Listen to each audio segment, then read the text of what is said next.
Sure, my stuff's muted.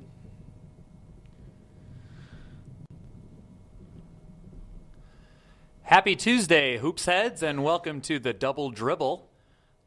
We are broadcasting live out of the Bruce Sportsnet studio in Milwaukee, Wisconsin.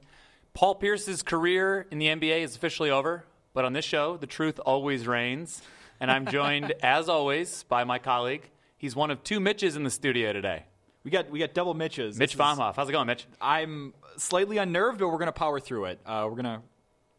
We'll figure it out as we'll get it going. You're not intimidated by the other Mitch standing right over there? I mean, he's trying to assert his dominance in a way that I don't really know about, but no, we'll be fine. He's sitting there doing nothing, helping us produce the show and being adorable. We're going to start out by talking a little bit about Paul Pierce. We are. He has played his last game. How do you feel about the end of the Paul Pierce era? Paul Pierce for me is a really interesting.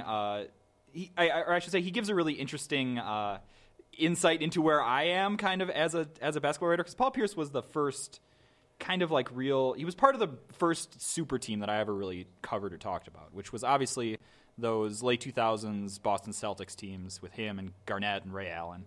And he was just kind of the first like big superstar, you know, as LeBron was obviously getting there, but he's kind of this first big superstar of like, oh yeah, no, Paul Pierce. If you play against Paul Pierce, he's going to kill you. Mm-hmm. Like, just no matter what. His nickname is the truth. Mm-hmm. Like, and just this watching this just this kind of unfortunately this kind of not so much of a decline, but like, you know, Paul Pierce going from superstar to kind of role player to back up with the Wizards and now finally ending his career with the Clippers.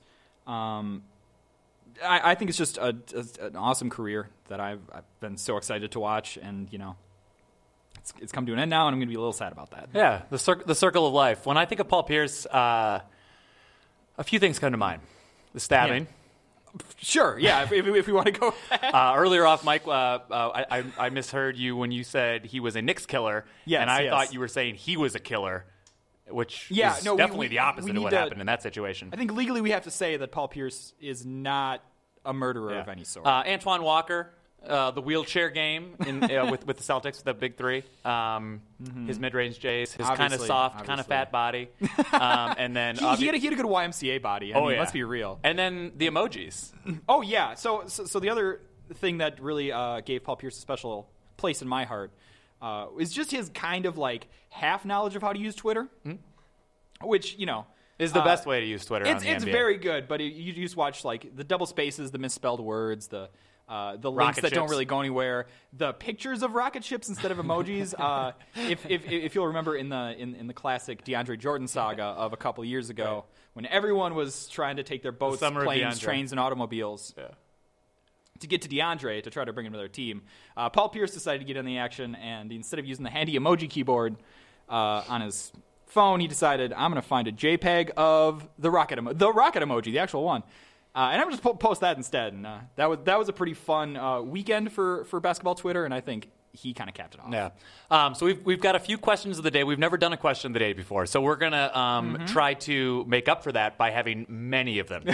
So our first one is going to be show is just going to be questions. So and feel free to interact with Bruce Sports on Facebook. We're broadcasting live, obviously, so please leave us your comments. Is Paul Pierce a Hall of Fame lock? He's probably a Hall of Famer. Is he a lock? Like first ballot, first ballot, in, no doubter kind of guy. How about let's rate Mitch. Mitch, can we rate your man bun 1 through 10? Oh, I didn't know how long it was going to take you to get at that. Well, I mean, I thought you were just silently judging me for the last 5 years. It's officially on the show. All right, yes, please. Let's get a definitive yes or no, because I've been struggling with this spiritually in my personal life. Yeah, well, he needs some other people. He needs some other people to chime in. And then, what's your favorite Paul Pierce memory? For me, mine is honestly the wheelchair game. We don't need to spend any more time on that. Anyone who's an NBA fan knows exactly what we're talking about. Epically unforgettable. So let's get into the show. Because we've now spent a couple minutes on Paul Pierce and the LA Clippers, who are dead. Another team that is dead, our Milwaukee Bucks. Pour one out for them. Yeah. But not on the table here. They get very mad if you get liquid on this table. Like, don't. Watch out. We are going to get into the Spurs and the Rockets series. So we're going to bring on our correspondent, Ian DeMars. And there Ian, he is. How's it going, bud? Hey guys, glad to be on the show. Excellent. We're glad to have you here. We want to get your insight today, Ian, on a couple games that have already happened. Obviously, we didn't quite catch the first games of the second round here. We didn't really get to have our clean preview episode. A couple games have already happened, and we want to get your insight. You were telling me before that you were up late watching some games last night. Obviously, we saw not really a lot of close games, particularly in the one we're going to talk about, which is the Rockets just blowing out the Spurs 127-99 last night. Really a stunning display from the Rockets. But I want to get, after that game, what are your impressions of how each team performed and what that means for the rest of the series? Well, if you look at the Rockets, they did exactly what they wanted to do. They wanted to push the tempo and wanted to shoot a lot of threes. And they pushed the tempo, forcing San Antonio to take a lot of quick shots, which they do not like to do. And then you look at the fact they made 22 threes. That's something that doesn't happen all the time in the playoffs. So the Rockets did what they had to do to win the game. While you look at Greg Popovich, he clearly stated they did what they did well. We didn't play well. We have to play better. Mm-hmm. Ian, obviously a comprehensive display from the Rockets. That was probably the most complete game we can expect out of them, especially when you're getting 20 points from Clint Capella, Trevor Ariza, guys like that. That's probably their best game, right? Yeah, I would say that's probably going to be their it game. Looking at San Antonio, they got to do something to fix their lineup. I mean, you look at LaMarcus Aldridge, I believe he only had 7 points in the game, yeah. 7 shots. Greg Popovich has to do either two things. Get the ball more to Aldridge or take him out of the lineup and move him to the bench. Mm-hmm. Yeah, and that really is a pretty dramatic shift. I mean, if you'll remember last year in the playoffs, LaMarcus Aldridge kind of busted out with a couple 40-point displays. Who else needs to step up on that team for you, Ian? Like, you've got Kawhi who's probably good for 20 every game, and then after that it's Tony Parker giving you 10. Maybe you're getting 10 or 11 off the bench from somebody, but really no offensive firepower whatsoever in game one. Who else needs to step up for the Spurs besides LaMarcus Aldridge, obviously? Looking at whoever they start at the 5, if they either keep David Lee there or if they take Aldridge out, I would like them to see going with Pau Gasol there and seeing him step up because they need to try and play more of a slow tempo pace. And you look at Aldridge, he's kind of that middle player, likes to play fast but can also slow it down. They need to put in a couple more guys that like to slow it down. And one of those guys who I think would be impactful for them would be Pau Gasol. So I think he's the main guy that has to step up for the Spurs. For sure. And then on the other side, I mean, obviously we saw, like you mentioned, a historic showing from the Rockets shooting-wise. Even with those guys stepping up, is there enough firepower in San Antonio or, frankly, in anywhere except for maybe Golden State to contend with that kind of shooting display? It's kind of hard to tell just because we know Golden State's going to be the team to beat, and Houston has the firepower to keep up with them. It's just the fact that is Houston going to be consistent with and keep this firepower? Because we saw last round they struggled shooting the threes against OKC, and yet they still won the series in 5 games. So if they can keep this going, do I think they'll keep it going? Maybe another game or so, but I don't see them making over 23s every game this series. We'll get into to Warriors Jazz, obviously, but is that performance from Houston? Is that scaring Golden State? Do you think they're taking notice? Do you think they care what's happening on the other side? Right now, I don't think Golden State's really that worried about it. They got to focus on Utah, and that's going to be a tough team to play, a team that likes to slow it down, that plays great defense, and has great shot blocking now that Gobert's healthy, and also Favors coming off the bench. So right now, Golden State, they need to focus on their current matchup and not worry about what San Antonio's doing wrong and what Houston's doing right. All right, Ian, we're going to head out east now. Celtics and Wizards. Washington went up, 16-0 to start that game, and it did not end well for them. Pretty much the rest of the game went for Boston. What were your main takeaways there? Was the showing from Washington the way they started? Is that promising for the rest of the series, or was the folding and what happened with Markieff Morris sort of emblematic of what we can expect in future games from the Wizards.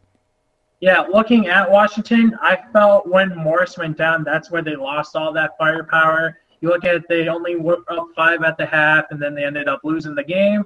So definitely I feel like they need Markieff Morris to have a chance to win this series because he's that vocal guy for them. Remember last series, he was just going off on Paul Millsap. Well, you need that kind of guy to do well in the playoffs. And if he's not playing well for them or not playing at all, then they're not going to get that far. They could probably get swept if he doesn't play anymore, even though he is going to play tonight from what I hear, so that'll be good for them. But if they try playing smaller, it's not going to work out for them. Yeah, another big event that happened in that game obviously was Isaiah Thomas taking an unfortunate some contact to the face and losing a tooth, having it reinserted, which is a process I don't ever want to go through, especially if I'd have to return to a basketball game. But coming back and really playing well for the Celtics. Ian, if there was another, obviously Isaiah Thomas has had a pretty rough playoff situation. If you had to predict the next unfortunate thing that was going to happen to Isaiah Thomas, what would you say it would be? That's kind of hard to tell just because he's had a lot of crazy things happen to him, unfortunate things happen to him with the death of his sister, the tooth. I mean, I don't know what would be next for him to happen. Maybe just loses a shoe and someone kicks it off the court. I mean, we've seen that happen before.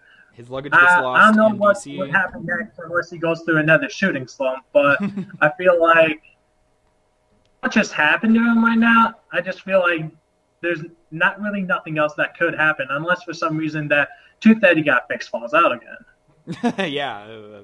Well, we could always see Isaiah Thomas being wheeled back onto the court in a wheelchair triumphantly. Yes, the way a la Paul Pierce. The callback to Paul Pierce would be a really good bit. He certainly had a rough time of it. Last question with that series, Al Horford, sort of much maligned, part of the Celtics rebounding woes, and all season, but he's come up big in the playoffs. Is he earning the contract he had that he was signed to in the offseason right now? Is this pretty much what Boston signed him for?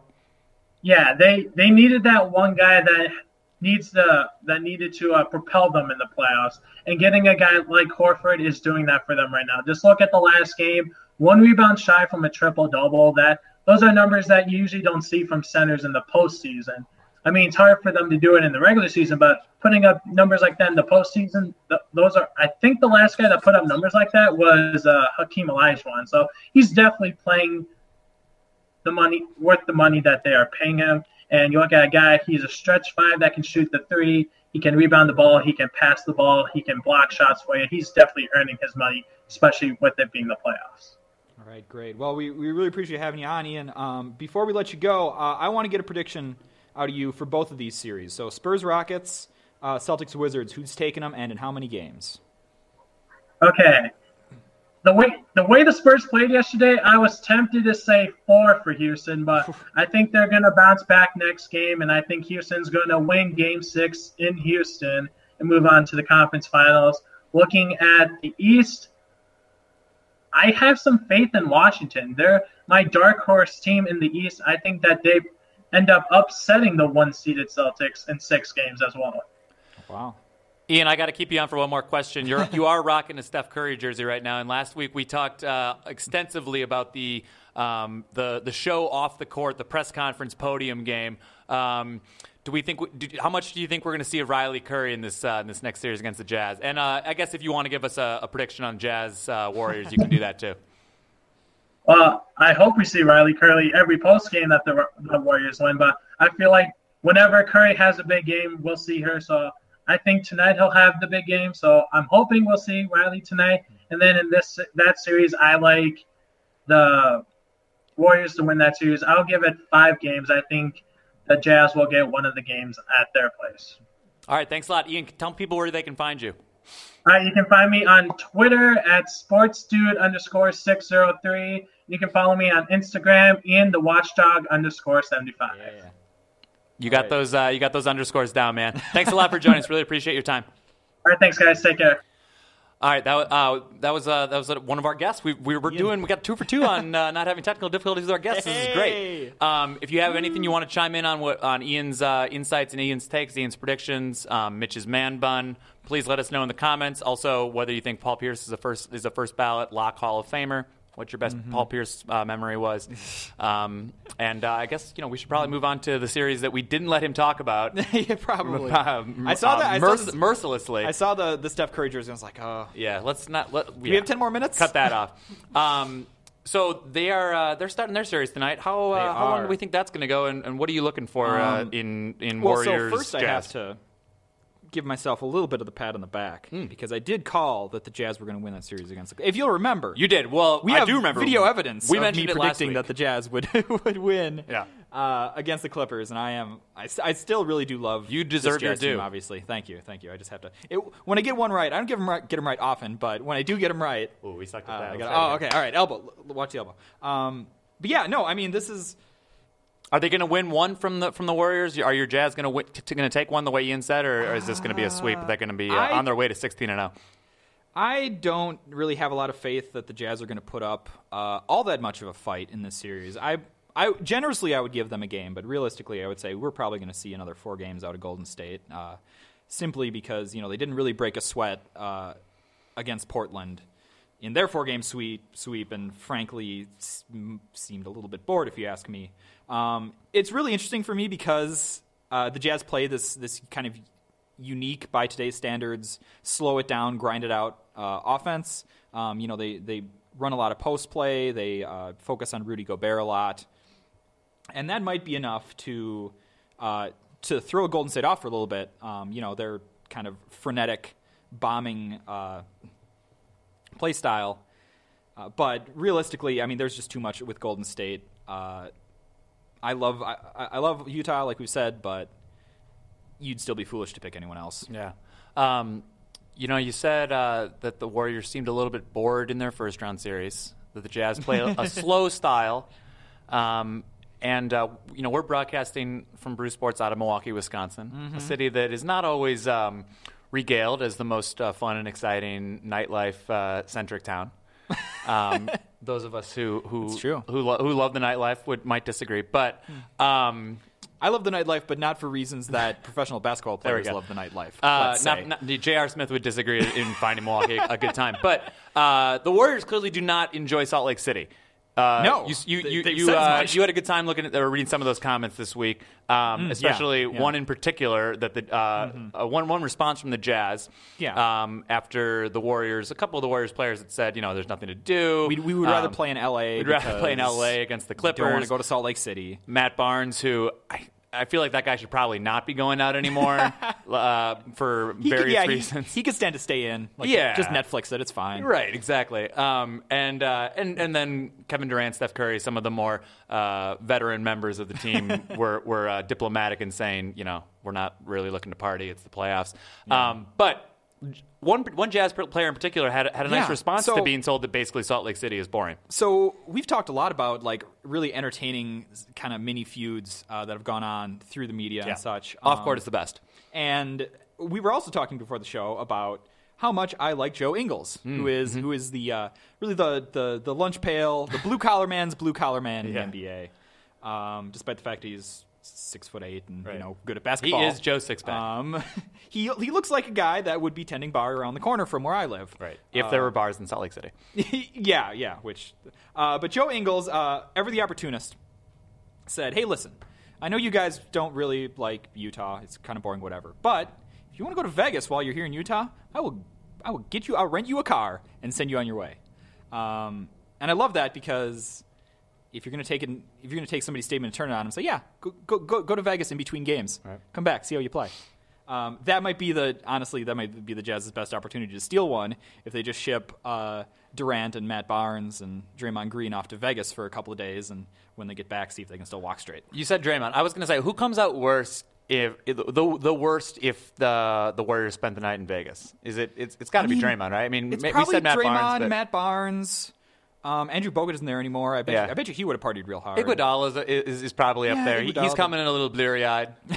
Yeah. Probably any one of those guys. Some of their younger guys might get a little James Michael McAdoo is not making it out of the casino without losing a few stacks. All right, quickly onto the court. Even though we don't think this series is going to need much to be done on the court, Kevin Durant and Steph Curry, they are back. Double alpha dogs. Both are going to be playing. We presume KD is mostly healthy at this point.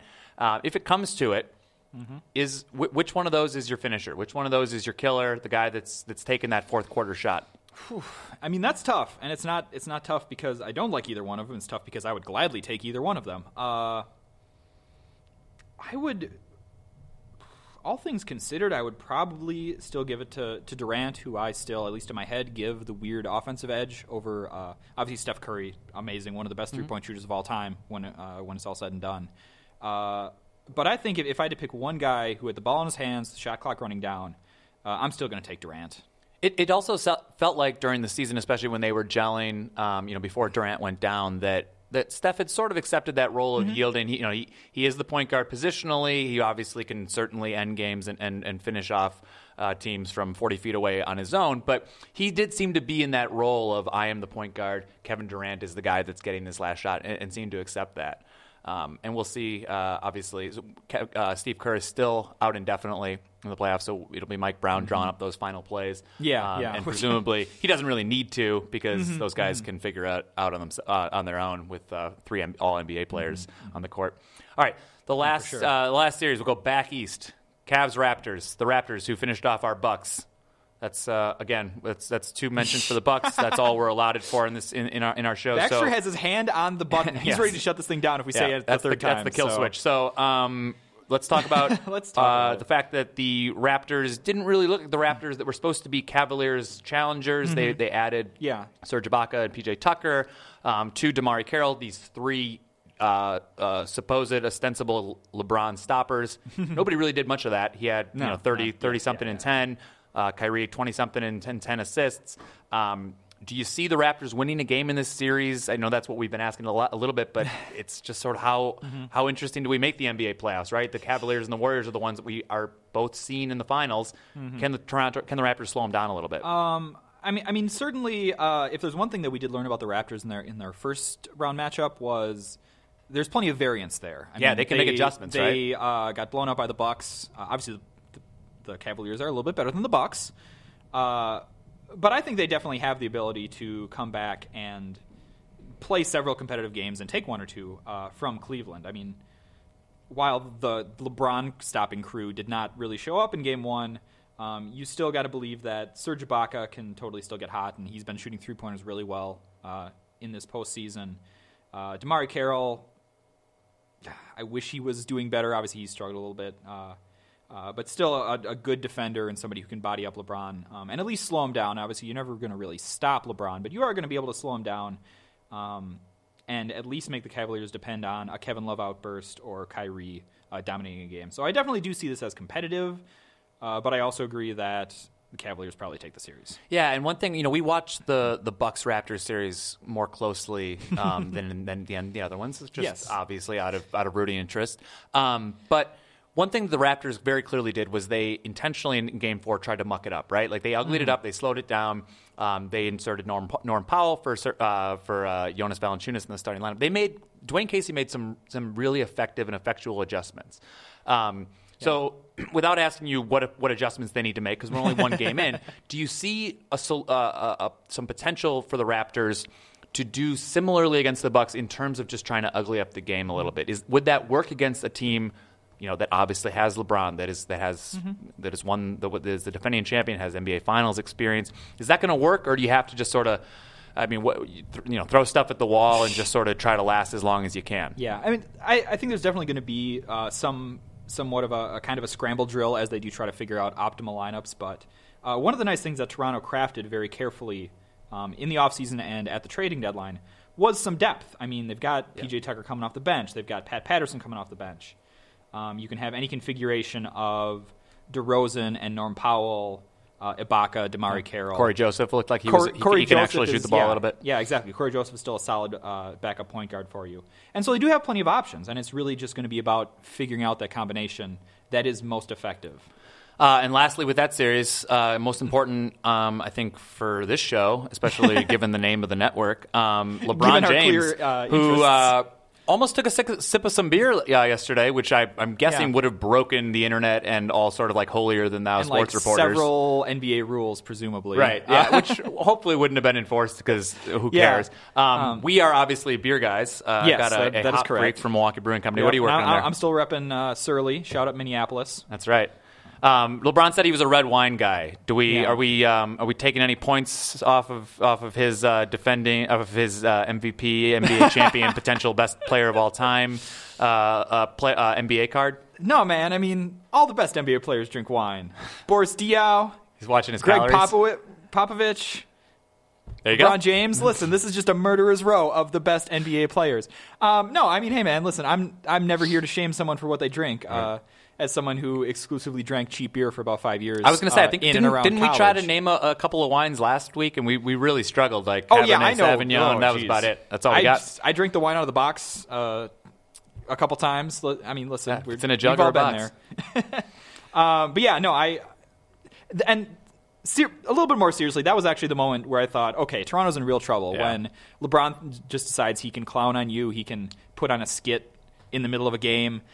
Then you have to start being worried about, like, okay, well, he's putting up 30 points on us. He's not taking us that seriously. Yeah. Like, when he really turns it on, that's one of the reasons I'm saying Cavaliers are just going to win the series. Yeah. All right. Well, meanwhile, speaking of that series, we've got one make or miss for you.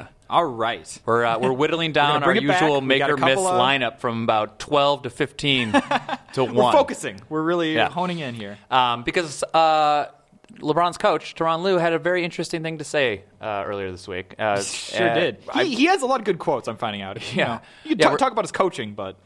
Well, we are still waiting for Tyronn Lue to reveal the magic... Find the documents. Defensive blueprint, secret, confidential scheme that they're going to put on. But in the meantime, he has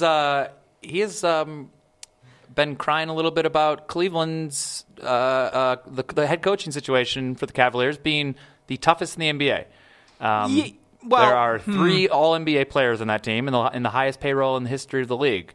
What do we make or miss of Tyronn Lue's claim that the coaching the Cavaliers is the toughest job in the NBA? Listen, man.